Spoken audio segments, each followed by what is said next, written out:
We're going to keep looking at dereferencing now, and because it's a really interesting subject in Rust, and it gives you a lot of interesting options. So deref is it's a trait, and you see it a lot in smart pointers. And one good example of that is box.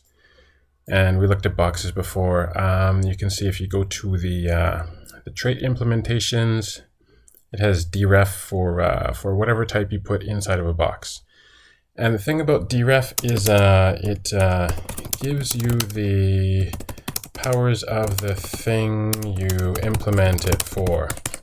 So if you implement deref for like string or for a stir, then you get the power. Then you get all the methods from that, and we can actually see that if we say make some struct, and we're going to call it thing, and then we'll say number inside there is u32, and then down here we'll say let my box equals box new, and then inside of that we're going to put in a thing, and then number is going to be 60, and then so we'll also give thing a method. We'll say let's say return number, and this will take a mutable self, and we're just going to actually say print number, and so we will just print that self.number.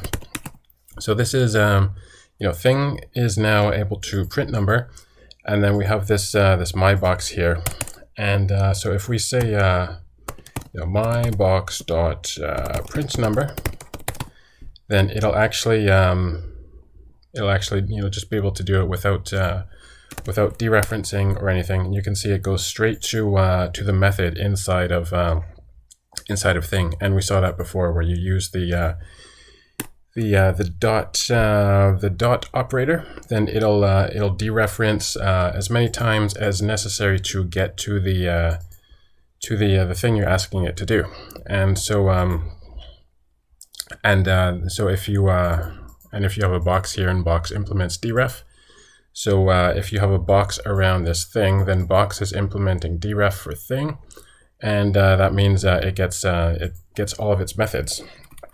And that's pretty interesting, because you can later on make your own smart pointers with things that are kind of similar to boxes, but with a functionality that you want to give to it yourself.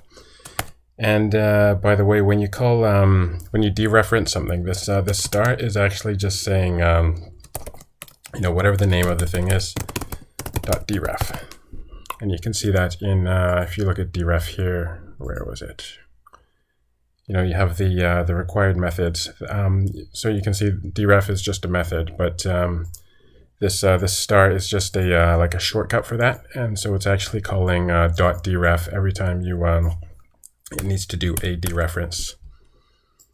And the other thing I wanted to mention before, we're going to implement a deref for own type in the next video, but one other thing here, I mentioned that when you're implementing a trait, you have the required methods, and this means you have to write it yourself, and also the associated types. It also means that you have to declare it yourself. So there's two things for you to do when you do that, but you can just go into the function itself that you have to do, and it's actually inside there. So when let's see, where is it? There it is. So if you look at implement deref, so this is for whatever type deref is being implemented on.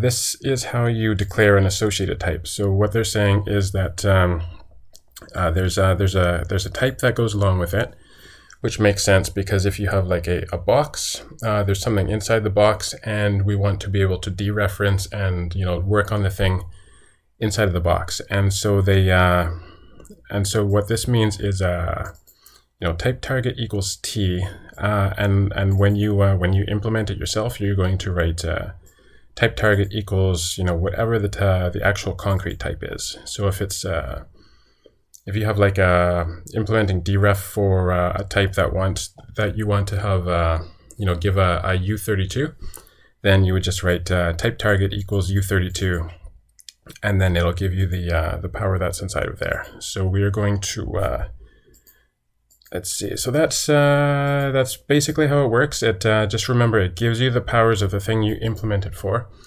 and that can lead to some pretty interesting things. But we'll look at that in the next two videos.